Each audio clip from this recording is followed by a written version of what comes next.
বাড়িতে শুধু নিনির নয়, নিনির বাবারও খোঁজ পেয়েছি। নিনিকে কোনো কিডন্যাপার নিয়ে যায়নি গোমরামুখ। ও রানাদার কাছে আছে, মানে ওর বাবার কাছে আছে। আমি থাকতে দাদার জীবনে আর আমি কাকুনকে আসতে দেব না, দেব না, দেব না। আর আমি ওর রানাদার কাকুন্দির মাঝখানে কাউকে আসতে দেব না।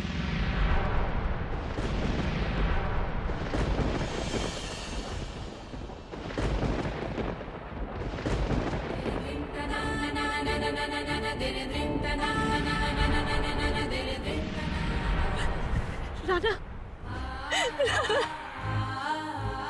রানা তুমি ফিরে এসেছো। রানা, তুমি কোথায় চলে গেছিলে? রানা, তুমি কোথায় চলে গেছিলে? তুমি জানো না এত বছর আমি তোমাকে যারা কিভাবে কাটিয়েছি। রানা, কোথায় চলে গেছিলে? তুমি এই যে ফিরে এলে, আমি এটা আনন্দটাও করতে পারছি না। রানা, রানা, আমাদের মেয়ে নিনি, আমাদের মেয়ে নিনি হারিয়ে গেছে। নিনিকে কিডন্যাপ করে নিয়েছে। যে কিডন্যাপ করেছে সে আমায় ফোন করেছিল, আমায় বলেছিল এখানে আসতে, কিন্তু আমি এখানে কাউকে দেখতে পাচ্ছি না। রানা প্লিজ আমার নিনিকে খুঁজে দাও, আমার নিনিকে খুঁজে দাও রানা প্লিজ। রানা প্লিজ। খোঁজার তো কিছু নেই, নিনি আমার কাছেই আছে।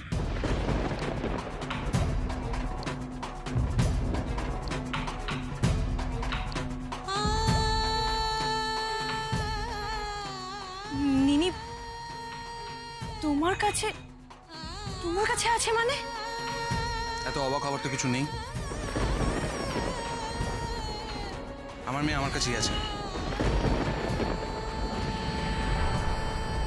তার মানে রানা, তার মানে তুমি নিনিকে কিডন্যাপ করলে? বাবা হয়ে তুমি নিজের মেয়েকে কিডন্যাপ করলে? এটা তুমি কি করে করতে পারলে? তাই তুমি আজ আমায় এখানে ডেকে পাঠালে? আমি তোমাকে ডেকে পাঠাইনি। কিন্তু আমার ফোনে যে ফোন এসেছিল। তোমায় কে ফোন করেছিল, কে ফোন করেনি আমি জানি না।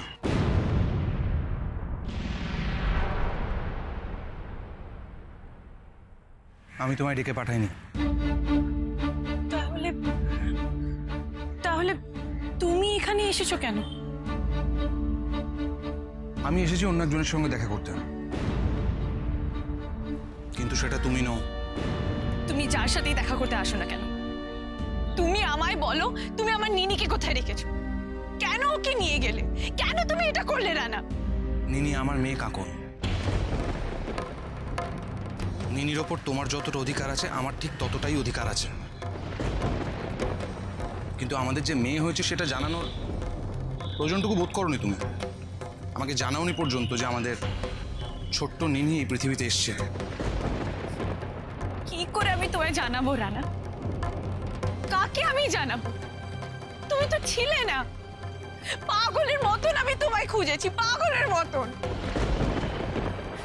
সেদিন মম যখন আমাদের বাড়িতে এসে ওই সমস্ত জিনিসগুলো দিয়ে গেল, সেই দিন আমাদের ঝামেলা হলো। আমি তারপরে বাড়ি থেকে বেরিয়ে মমের কাছে গেলাম। তারপর তো তুমি আমার কোনো খোঁজ নিলে না। তুমি কেন আমার কোনো খোঁজ নিলে না রানা? আমি তারপর তোমার খোঁজ নিতে যখন তোমার বাড়িতে গেলাম, দেখলাম বাড়িতে তালা লাগানো, তুমি নেই। তাহলে আমরা দিয়া আর রানাদাকে মিলিয়ে দিতে পারলাম, তাই তো? না গোমরামুখ, এখন আমরা মিলিয়ে দিতে পারিনি। আমরা তো শুধু ওদের দুজনের দেখা করাতে পেরেছি, কিন্তু এখন ওদের দুজনের মধ্যে একটা অভিমানের পাহাড় তৈরি হয়ে আছে। সেই পাহাড়টা ওদের দুজনকেই ভাঙতে হবে গোমরামুখ। আশেপাশের অ্যাপার্টমেন্টে আমি গিয়ে জিজ্ঞেস করলাম, কেউ কিচ্ছু বলতে পারলো না। তোমার কলকাতার অ্যাড্রেসও আমি জানতাম না। তোমার সমস্ত বন্ধু বান্ধব যাদের সাথে তুমি গান গাইতে সবাইকে গিয়ে জিজ্ঞেস করলাম রানা, কিন্তু কিন্তু কেউ কিচ্ছু বলতে পারলো না রানা। কেউ আমায় কিচ্ছু বলতে পারলো না। তুমি যেন রাতারাতি ওখান থেকে ভ্যানিশ হয়ে গেলে। কোথায় চলে গেছিলে তুমি? কেন আমার সাথে কোনো যোগাযোগ করনি? কেন রানা? মিথ্যে, তোমার বলা প্রতিটা কথা মিথ্যে। এতগুলো এতগুলো বছর পর তুমি একই রকম মিথ্যা কথা বলতে পারো কঙ্কনা ব্যানার্জি? আমি পালিয়ে গেছিলাম, আমার সাথে যোগাযোগ রাখতে পারো না। পালিয়ে কোথায় যাব? পালাবোটা কি করে? তুমি আর তোমার মা শোভা ব্যানার্জি মিলে আমাকে জেলে ভরে দিয়েছিলে যাতে আমি তোমার সঙ্গে যোগাযোগ না রাখতে পারি।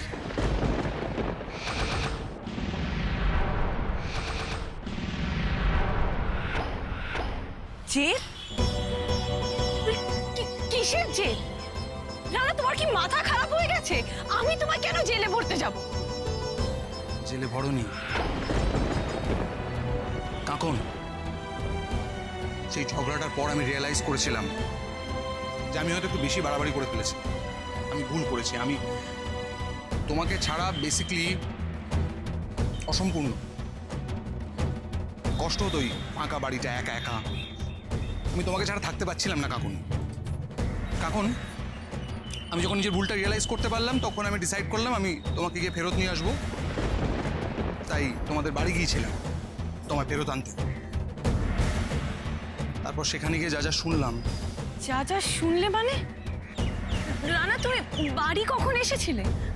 আমি তো কিছুই জানি প্লিজ না। প্লিজ কাকুন প্লিজ, নাটকটা বন্ধ করো। অনেকক্ষণ ধরে তোমার নাটকটা আমি সহ্য করছি। এখন আর বয়স বেড়েছে তো কাকুন, ম্যাচিওর হয়েছি আমরা। সব নাটক আর ভাল লাগে না। সময়ের সাথে সাথে নিশ্চয়ই পরিষ্কার হয়েছে তুমি কি চাও, কি পেলে সুখী হও, তাই না? সেটা আমার কাছেও পরিষ্কার আর তোমার কাছেও পরিষ্কার। কি বললে? কি পেলে সুখী হয় মানে? তুমি এটা কি করে ভেবে নিলে যে আমি তোমাকে ছাড়া সুখী থাকবো? তুমি কি শুনেছো বলো? তুমি আমায় বলো, তুমি কি শুনেছো? মনে পড়ছে না কঙ্কনা ব্যানার্জি? আমায় মনে করিয়ে দিতে হবে, তাই তো? তুমি তোমার মমকে বলছিলে রানাকে বিয়ে করাটা আমার সব থেকে বড় ভুল হয়েছে। থ্যাংক গড তুমি ফাইনালি তোমার ভুলটা বুঝতে পেরেছো। My girl, that's my girl. বলো, বলনি বলনি কঙ্কনা ব্যানার্জি? রানা, রানা, তুমি কিন্তু আমায় ভুল ভাবছো। তুমি কিন্তু ভুল বুঝছো। ভুল ভুল তো আমি করেছিলাম। তোমাকে ভালোবেসে, তোমাকে বিশ্বাস করে, তোমাকে বিয়ে করে ভুল করেছিলাম। রানা, রানা, তুমি এই কথাটা কি করে বলতে পারলে? এখন থেকে কি রানা না করছো? রানা নামটা তোমার মুখে যেন আর একবারও না শুনি। রানা নামের যে মিউজিশিয়ান ছিল তাকে তুমি গলা টিপে খুন করেছো। এখন যে লোকটা বেঁচে আছে তার নাম রণজয় সান্যাল। আরএস এন্টারপ্রাইজের নাম শুনেছো? আমাদের রাইভাল কোম্পানি। আমি সেই কোম্পানির মালিক রণজয় সান্যাল।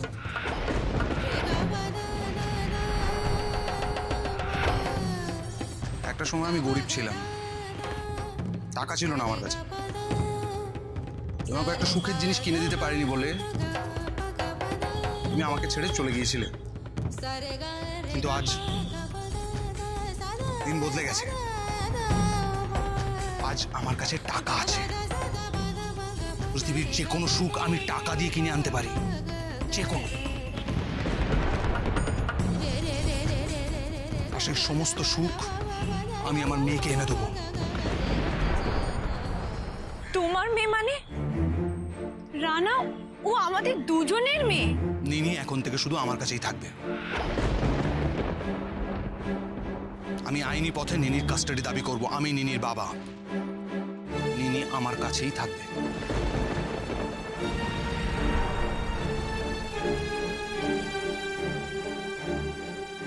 এক সেকেন্ড। কিসের কাস্টাডি? রানা, এখন তো তুমি, আমি আর নিনি আমরা তিনজনে মিলে একসাথে থাকতে পারি। তোমার সাথে?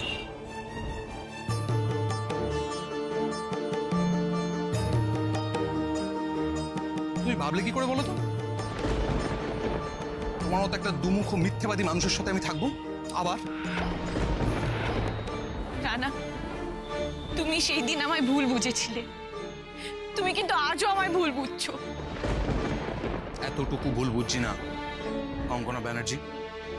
সেদিনের কথাগুলো আজও আমার কানে বাজে। সেদিন আমার যে অপমানটা হয়েছিল সেটা আমি ভুলতে পারিনি। যাকে ভালোবাসতাম, নিজের চেয়েও বেশি। তার কাছ থেকে যে আঘাতটা আমি পেয়েছিলাম সেটা আমি ভুলতে পারিনি। তোমার ওই আক্ষেপটা আমি ভুলতে পারিনি কাকু। সেদিন তুমি তোমার মমকে আক্ষেপ করে বলছিলে ওর কি যোগ্যতা আছে আমার স্বামী হবার। আমার পকেট মানি যেটা সেটা ওর 1 মাসের স্যালারি।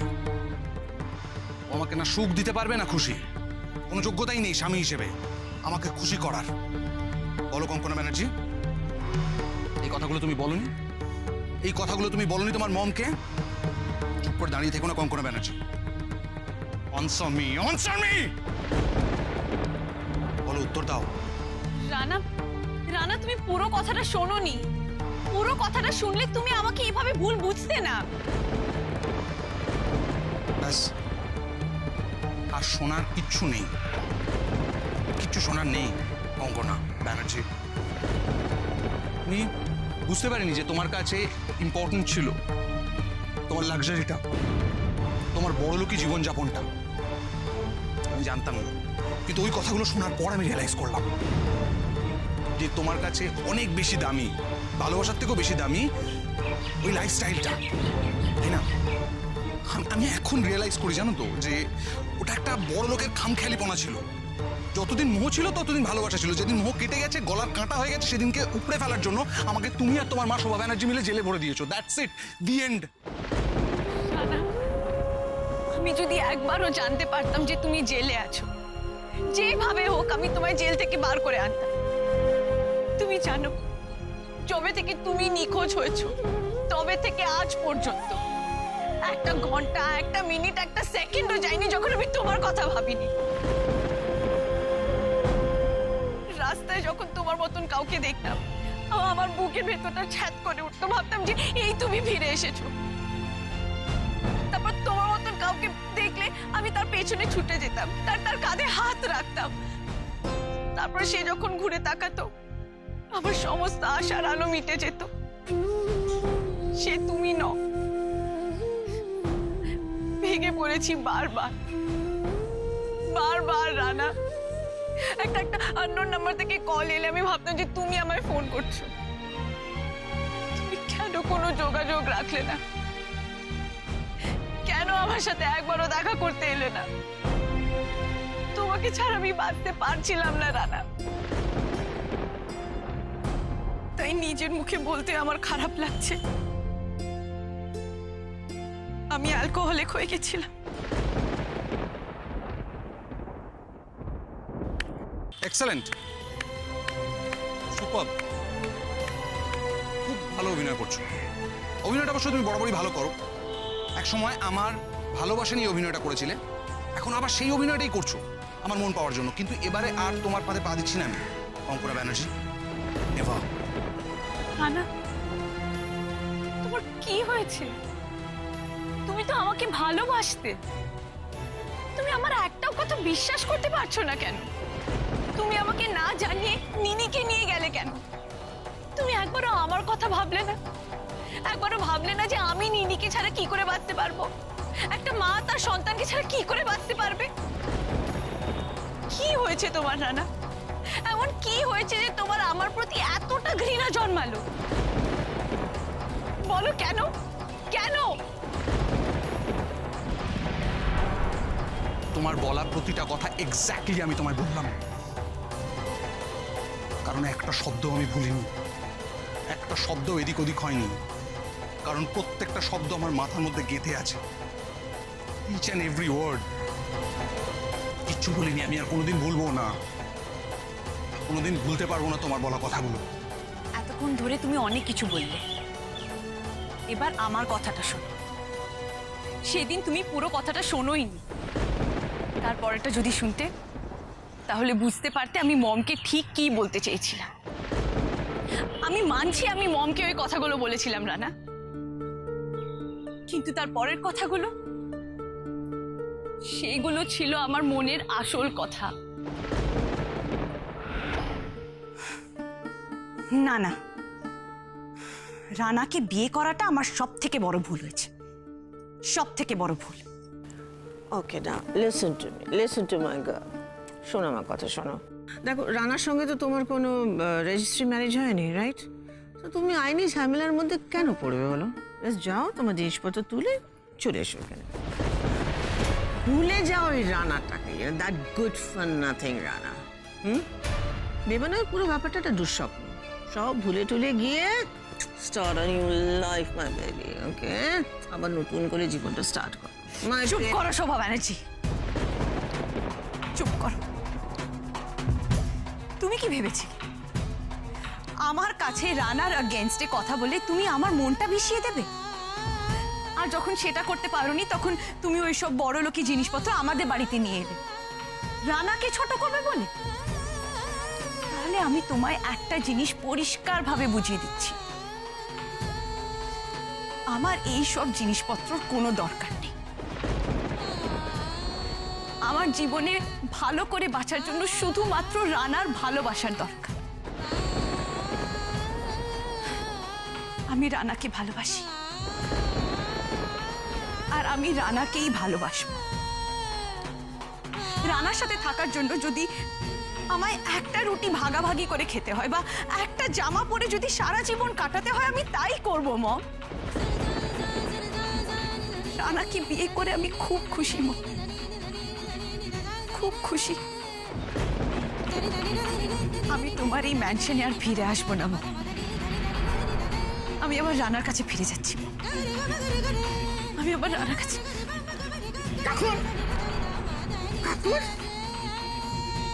কাকুর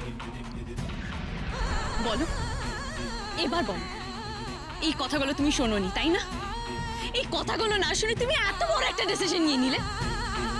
তোমার আর শোভা ব্যানার্জির মধ্যে যে কনভারসেশনটা হয়েছে তুমি বলছো, তার সত্যতা কতটুকু? প্রমাণ আছে তোমার কাছে? না, আমার মুখের কথাটাই তোমায় বিশ্বাস করতে হবে। জোর করে অধিকার দেখাতে এসো না কাঁকন। আমি মানলাম যে তুমি ভাবো যে তোমার ওপর আমার কোনো অধিকার নেই, কিন্তু তোমার তো আমার ওপর অধিকার আছে। তুমি তো আমাকে ভালোবাসতে রানা। তাহলে এই কথাটা শোনার পর যে আমার তোমাকে বিয়ে করাটা ভুল হয়েছে, তুমি কেন ঘরের ভেতরে ঢুকে আসোনি? কেন আমার মুখোমুখি দাঁড়িয়ে আমাকে জিজ্ঞেস করলে না যে আমি এটা কি করে বলতে পারলাম? কেন কনফিউজ চাইলে না? তাহলে তো এই মিসআন্ডারস্ট্যান্ডিংটাই হতো না রানা। তা না, তুমি নিজের মতন ভেবে আমাকে ছেড়ে চলে গেলে।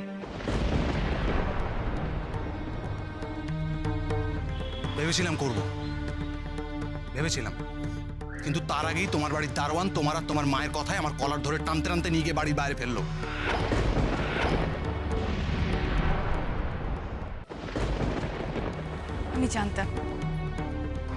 আমি জানতাম এই পুরো বিষয়টার পেছনে শোভা ব্যানার্জির মাস্টারমাইন্ড কাজ করছে, আর আমার ধারণাটাই সত্যি হলো। বিশ্বাস করো রানা, আমি এই সমস্ত জিনিস কিছুই জানতাম না। বিশ্বাস করতাম যদি এই 1.5 বছরের মধ্যে, যে 1.5 বছর আমি জেলে ছিলাম, তার মধ্যে একটা দিন, জাস্ট একটা দিন তুমি আমার সাথে দেখা করতে আসতে, আমি তোমার সব কটা কথা বিশ্বাস করতাম। রানা, আমি বলছি তো, আমি সত্যি জানতাম না যে শোভা ব্যানার্জি তোমাকে জেলে বন্দি করে রেখেছে। রানা, তুমি যেদিন আমাদের বাড়িতে শেষ গেছিলে সেই দিনই আমি জানতে পারি যে আমি মা হতে চলেছি। সেই খুশি খবরটা দিতেই আমি তোমার কাছে ছুটে গেছিলাম, কিন্তু তার অনেক আগেই তুমি আমায় ভুল বুঝে আমার থেকে অনেক দূরে চলে গেছিলে। মা শব্দটার মানে তুমি বোঝো? রূপসা এতদিন তোমাদের বাড়িতে থেকে দেখেছে যে তুমি ঠিক কিরকম মা, কতটা স্বার্থপর, কতটা দায়িত্ব জ্ঞানহীন, কতটা কেয়ারলেস। রূপসা? হ্যাঁ, রূপসা আমার বোন।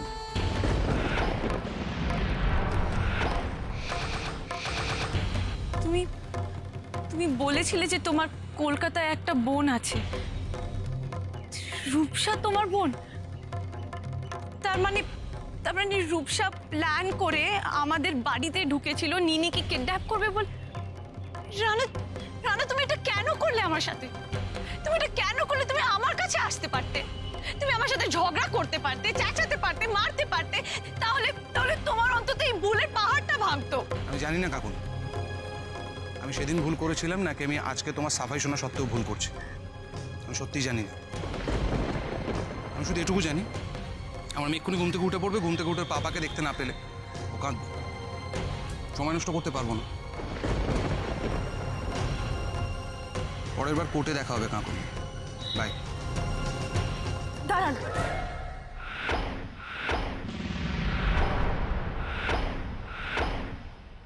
না, আজ আর আপনি কাকুন দিকে ভুল বুঝে এভাবে চলে যেতে পারবেন না রানাদা। রাধা, তুমি তার মানে তোমরা হ্যাঁ দি, রাধা তোদের দুজনকে আবার মিলিয়ে দেওয়ার জন্য এখানে নিয়ে এসেছে। রানা, রানা তুমি বিশ্বাস করো, আমি নিনির দিব্যি দিয়ে বলছি যে একদম একদম নেবে না। আমার মেয়ের দিব্যি তুমি নেবে না। নিনির নাম আমি তোমার মুখে শুনতে চাই না। রানাদা, আমি আপনাকে বলছি, আজ আপনাদের মধ্যে যে ভুল বুঝাবুঝি, যে তিক্ততা তৈরি হয়েছে, তাতে কাকুন্দির কোনো হাত নেই। যা করেছে মম করেছে। চলুন রানাদা, আমাদের সঙ্গে চলুন। কোথায়? আমাদের বাড়িতে। আমাদের বাড়িতে গিয়ে আপনি হেডমিস্ট্রেসের সামনে দাঁড়াবেন। হেডমিস্ট্রেসকে আজ তার কৃতকর্মের জন্য জবাবদিহি করতেই হবে, করতেই হবে।